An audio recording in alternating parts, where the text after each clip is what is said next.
विचार आता है कभी कभी पॉलिटिक्स ज्वाइन कर लूं। देखिए, अब आपके माध्यम से क्या कहूं, मुझे तो कहा गया था आपको मंत्री बनाएंगे। जो मुसलमान अधिकारी भी बने हुए हैं, पढ़ लिख के डॉक्टर भी बने हुए हैं, उनका क्या होगा फिर? सबको भगाया जाएगा। ये मुसलमान यहां से जाने का काम करेंगे। कश्मीर में आप देखो ना, बीच में से चीर दिया गया महिला को। विचार आता है कभी कभी पॉलिटिक्स ज्वाइन कर लूं। देखिए, आज हमारे देश में धर्म योद्धाओं की आवश्यकता है, जो खुल करके बोल सकें, अपने बच्चों को जगा सकें, अपने बच्चों में ये बता सकें तुम्हारा दुश्मन कौन है। वहाँ मुसलमानों को तो गली गली बताने वाला है, हर मस्जिद मदरसे में पढ़ाने वाला है, लेकिन हमारे युवाओं को, हमारे बच्चों को कोई बताने वाला ही नहीं है। हमारे बच्चों को तो शुरू से ही बताया जाता है कि हिंदू मुस्लिम भाई भाई, ये आपके भाई हैं। अरे काहे के भाई हैं भाई? अगर हिंदू मुस्लिम भाई भाई होते तो ईरान अलग ना होता, इराक ना होता, अफगानिस्तान ना होता, पाकिस्तान ना बनता, बांग्लादेश ना बनता। सारे ही देश मुसलमानों ने लड़ करके, कट करके, हिंदू को मार करके अपने देश लिए हैं। काहे का भाईचारा? कोई भाईचारा नहीं है। मैं अपने युवाओं को जागरूक करने का काम कर रहा हूं, और अगर किसी भी राजनीतिक पार्टी में हम जाते हैं तो वहां तो बोल ही नहीं पाते हैं। जिस प्रकार आज सारे जितने भी हिंदुत्ववादी संगठन है चुप है, जो भाजपा से संबंधित है। अरे क्यों भाई? भाजपा बचाएगी तुम्हारे बच्चों को? भाजपा क्या कर लेगी, कितने दिन तक कर लेगी? समझ में नहीं आ रहा है इनको। आपको भी तो ऑफर आया था भाजपा से? नहीं, मुझे तो ऑफर आया, मैंने तो हटा दिया, ठोकर मार दी थी मैंने। उन्होंने कहा था आप भाजपा में आओ, मुझे तो बहुत लालच दिया गया था। मुझे तो सीधा सीधा कहा गया था आपको तो हम राष्ट्रीय कार्यकारिणी में लेते हैं। मुझे तो बहुत, अब आपके माध्यम से क्या कहूं, मुझे तो कहा गया था आपको मंत्री बनाएंगे। अच्छा। लेकिन नहीं, मुझे आने वाली पीढ़ी अपनी बचानी है, चाहे उसके लिए मुझे कोई भी त्याग, कोई भी समर्पण करना पड़े, मैं करूंगा। लेकिन अपने बच्चों के सामने मैं शर्मिंदगी से ये नहीं कह सकता कि मैं आपको बचाने के लिए नहीं लड़ा। मैं लड़ता रहूंगा, आखिरी सांस तक लड़ूंगा अपने सनातन धर्म को बचाने के लिए, चाहे जो हो जाए। अपने बच्चों को बचाने के लिए मैं लड़ूंगा। जितने भी हिंदू हैं वो हमारे हैं, हिंदू परिवार। मैं किसी जाति को नहीं मानता हूं, मैं कट्टर हिंदू हूं, मेरी कोई जाति नहीं है। और मैं चाहता हूं कि हर हिंदू मेरे जैसा हो जाए। जिस दिन मेरे जैसा हिंदू हो जाएगा, उस दिन ये मुसलमान यहां से जाने का काम करेंगे। लेकिन जो मुसलमान अधिकारी भी बने हुए हैं, पढ़ लिख के डॉक्टर भी बने हुए हैं, उनका क्या होगा फिर? सबको भगाया जाएगा। कोई यहां नहीं रहेगा। वो तो जितने भी अधिकारी हैं सारे के सारे केवल और केवल इस्लाम की बात करते हैं। सेक्युलरिज्म की बात, तो हिंदू को कीड़ा लगा हुआ है सेक्युलरिज्म का। आपने एक नाम सुना होगा, आरिफ मोहम्मद, केरल के गवर्नर रहे हैं। उनकी बातें सुनोगे तो बिल्कुल ऐसा नहीं लगेगा कि भाई ये सेक्युलर नहीं है। सेक्युलर नहीं है, वो कट्टर मुल्ला है भाई। वो सेक्युलर की बात नहीं कर रहे हैं, वो इस देश की बात नहीं करता है, वो बात केवल इस्लाम की करता है भाई। आप पता नहीं कहां जी रहे हैं। वो कट्टर मुल्ला है भाई।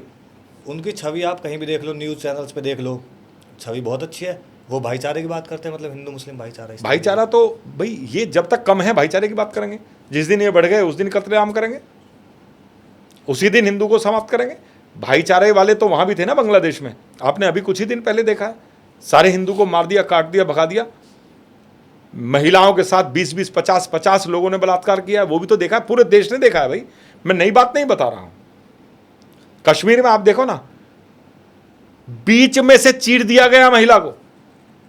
वहां भी तो पड़ोसी मुसलमान दोस्त थे, एक भी मुल्ला काम आया क्या? आज भी अभी 3-4 दिन पहली घटना का बता रहा हूं, मंदिर में जा रहे थे सारे मुसलमानों ने, मंदिर में जाने से हिंदू को रोक दिया गया। कहां पे? कश्मीर में। जो हमारा शिव जी का जो मंदिर था, वहां जाने से इस समय रोक दिया गया, जहां हम कह रहे हैं धारा 370 हटा दी गई है, और भाजपा पूर्ण प्रयास कर रही है वहां हिंदू को वापस भेजें। अरे भाई, मंदिर में भी नहीं जाने दिया गया किसी को। जितने भी अपने तीर्थ यात्री थे जो वहां जाने का, मंदिर में जाके दर्शन करने का काम कर रहे थे, उन्होंने नहीं जाने दिया, मुसलमानों ने भगा दिया, विरोध किया। लेकिन ये चीजें सब केवल मुझे ही दिखाई देती हैं। ये सेकुलर हिंदू ये केवल ये चाहता है कि तुम लोग अच्छे से जितना जीवन है उसे मजे से जी लो। तुम्हारी आने वाली संतान बचे ना बचे, पता नहीं किसके लिए वो धन अर्जित कर रहे हैं, क्या कर रहे हैं, समझ में नहीं आ रहा है। मरेंगे भाई। कश्मीर के, अच्छा मैं कह रहा हूं अपने देश की बात करें, कश्मीर के हिंदू ने खूब अच्छे से पैसा कमाया कि नहीं कमाया? सारे पैसे वाले थे कि नहीं थे? अच्छे पंडित, बहुत अच्छे पैसे वाले थे वहां पे, थे कि नहीं थे? बिल्कुल। क्या हुआ? रातों रात भागे कि नहीं भागे? क्या हुआ आप मुझे बताओ। इतने बड़े बड़े सेब के बाग थे, इतने बड़े बड़े महल थे उनके, लेकिन सारे के सारे रात को ही छोड़ के भागना पड़ा, क्योंकि मुसलमानों ने कह दिया यहां रहना होगा तो अल्लाह अकबर कहना होगा, और जितने हिंदू हैं यहां अपनी बहन बेटियों को छोड़ जाएं और हिंदू सारे चले जाएं। इनको इस्लाम केवल सेक्स पे चलता है।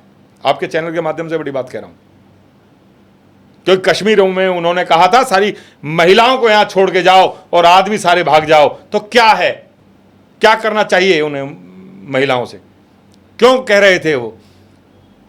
इन्हें मुल्लाओं को यहां तो चाहिए ही चाहिए महिलाएं, इन्हें सालों को मरने के बाद भी 72 हूरें चाहिए। कैसा इस्लाम है भाई? मुसलमान को तो इस देश में तो नहीं रहना चाहिए। जिन्होंने धर्म के आधार पर इस देश का बंटवारा किया था और लड़कर मरकर हिंदू को मारकर और महिलाओं के साथ बलात्कार करके इन्होंने पाकिस्तान लिया था, ये यहां कर क्या रहे हैं?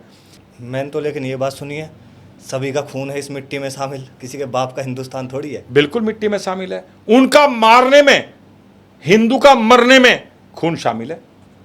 मैं तो कह रहा हूं सभी का खून है शामिल इस मिट्टी में, लेकिन मुसलमानों ने मारा और हिंदू कटा। जिन्होंने मारा और जो कटा वो खून है इस मिट्टी में। इस मिट्टी में केवल और केवल हिंदू का खून है। अगर आज भी नहीं जागोगे तो कल क्या होगा? कल कितना कत्लेआम ये करेंगे, कुछ समझ में नहीं आ रहा है। आपने बांग्लादेश की बात की अभी, जब बांग्लादेश में सारी विवादित चीज़ें चल रही थी, उस वक्त आपने भी लगते हाथ बांग्लादेशियों को पीट दिया दिल्ली में। बिल्कुल पीटा। आपके कार्यकर्ताओं ने फिर उन पर बिल्कुल पीटा। आप मुझे एक बात बताओ, किसी भी मुसलमान पे कहीं भी कोई दिक्कत होता है तो सारे 57 देश एक हो जाते हैं। होते हैं कि नहीं होते हैं? आप बता दो मुझे, होते हैं कि नहीं होते हैं? बताओ, सभी से पूछ रहा हूं। जब ये 57 देश मुसलमान एक होता है इस्लाम के नाम पर, ये हिंदू को पता नहीं किस तरीके का कीड़ा लगा हुआ है। मैं तो ऐसा हिंदू नहीं हूं। जब मेरे किसी हिंदू परिवारों को काटा जा रहा होगा, हिंदू परिवारों को केवल धर्म के आधार पर नग्न करके और बलात्कार किया जा रहा हो हमारे परिवारों का, और मैं चुप बैठूं, मैं नपुंसक नहीं हूं, मैं जागरूक और कट्टर हिंदू हूं।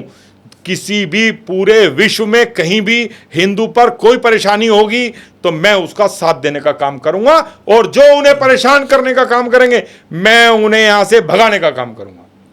अभी कुछ दिन पहले, 2-3 महीने पहले, मैं यशमान के रेस्टोरेंट की ओपनिंग थी, वहाँ पे एक भंडारा हुआ। बिल्कुल। तो ऐसा हुआ, मैं मतलब वहाँ पहुँचाऊँगा, आप वहाँ से जस्ट तभी गए होगे, तो उसने मुझे एक वीडियो दिखाई, फिर वो आपकी वीडियो वायरल भी बहुत हुई। आप उसमें बोल रहे हो कि मुल्लों को मत दो खाना। मुसलमान के खाने से क्या प्रॉब्लम है? आप एक बात बताओ मुझे, मुसलमानों ने कभी हिंदू को खिलाया? आप मुझे बताओ। अच्छा, आपके जीवन का पूरा अनुभव मैं पूछ रहा हूं, कहीं भी मुसलमानों ने हिंदू को कहीं खिलाया? लेकिन मस्जिद में, मदरसे में कहीं भी हिंदू को पढ़ाया? हिंदू का अगर पांव मस्जिद या मदरसे में पड़ जाता है तो जब हिंदू निकलता है तो ये पूरी मस्जिद और मदरसे को धोते हैं वहां से। जैसे जब कोई मर जाता है तो उसके ऊपर पानी का छिड़काव करते हैं, तो अगर इनके यहाँ कोई हिंदू चला जाता है तो वे वहां से पानी का छिड़काव करते हैं कि ये यहाँ काफिर आया था, अपने घर को, हमारे घर को अपवित्र करके गया है, इसका शुद्धिकरण करो। कैसे मुसलमानों की बात कर रहे हैं? तो मैं तो स्पष्ट कह रहा हूं, हम अगर हिंदू भंडारा करेगा, वो हमारा पूजनीय भंडारा है, तो उसमें किसी भी मुसलमान को, किसी भी हिंदू को खिलाना नहीं चाहिए। वो केवल और केवल अपने भाइयों के लिए काम करें। जो पूजा करते हैं और मूर्ति पूजक मानते हैं उन्हीं को ही अपना भंडारा खिलाएं, और जो आपको काफिर मान के आपको मारना चाहते हैं उन्हें आप बिल्कुल भी अपना प्रसाद ना दें। ये आपको मैं विशेष तौर पे बता रहा हूं। वैसे तो इनको कुरान में, मस्जिद, मदरसों से समझाया जाता है कि कभी भी आपको प्रसाद नहीं लेना। जो भी समझदार है वो प्रसाद तो लेता ही नहीं है, और अगर भंडारे में वो खाता है तो उसको भंडारा भी नहीं खिलाना चाहिए। जब प्रसाद नहीं ले रहे तो भंडारा क्यों खा रहे हैं भाई? इनको भगाइए यहाँ से। वो हमारा भोजन है, और भंडारा सनातन धर्म में होता है, और खिलाने का काम सनातनियों का है, और खाने का काम भी सनातनियों का ही है। लेकिन वो तो पुण्य का काम है। नहीं, पुण्य केवल, देखिए, पुण्य हिंदू करता है, और पुण्य उस हिंदू को जब लगेगा जब वो हिंदू ही उस भोजन को करेगा। पितरों को आप देखते हैं ना, हम पितरों को भी पूजते हैं, पुत्रों को हम भोजन देते हैं, तो वो भी हम इसीलिए हम भोजन खिलाते हैं।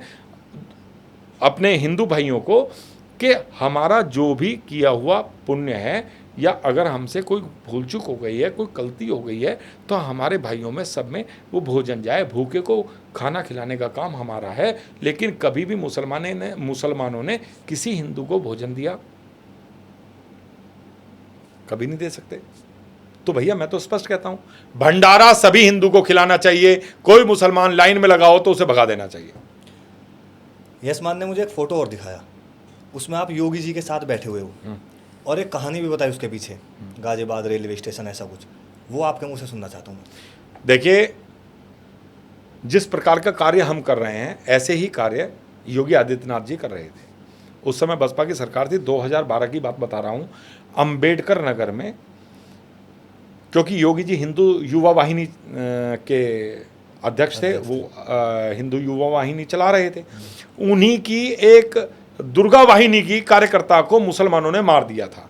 तो वो अब दिल्ली से अंबेडकर नगर जाने का काम कर रहे थे। पुलिस प्रशासन ने उनको गाजियाबाद उतारा क्या आपको मैं बताऊं, उनके साथ इतनी अभद्रता की, इतनी बदतमीजी की और उनको गाजियाबाद रेलवे स्टेशन पे उतारा गया।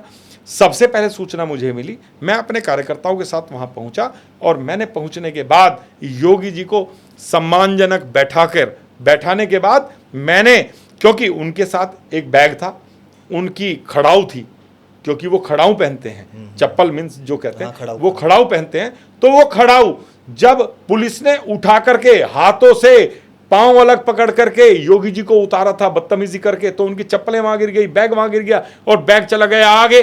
तो हम लोगों ने रेलवे स्टेशन पे जब योगी जी ने मुझे कहा कि मेरा बैग और मेरी चप्पलें यहां नहीं है, तो हमने पूरे पुलिस प्रशासन से, भारी पुलिस फोर्स वहां लगी हुई थी और हम मात्र, मैं आपको सबके सामने कह रहा हूं, हम हिंदू रक्षा दल के कार्यकर्ता वहां थे। हमने योगी जी को वापस सम्मान दिलाने के लिए योगी जी का बैग वहीं मंगवाया, योगी जी की खड़ाऊ वहीं मंगवाई और मैंने कहा कि योगी जी यहां से जब जाएंगे, जब मान सम्मान के साथ हमारा बैग और चप्पल वापस आएंगे। लेकिन मैं देख रहा था कि भाजपा के बहुत लोग, मैं सभी के सामने कह रहा हूं, भाजपा के बहुत सारे लोग योगी जी को वहां से खड़े करने के काम कर रहे थे, कहते आप हमारे घर को, लेकिन योगी जी ने मना कर दिया था, नहीं, जैसे ये पिंकी कहेगा इसी तरीके से मैं यहां रहूंगा और जब तक मेरा बैग और मेरी खड़ाऊ यहां नहीं आएंगी मैं कहीं नहीं जाऊंगा।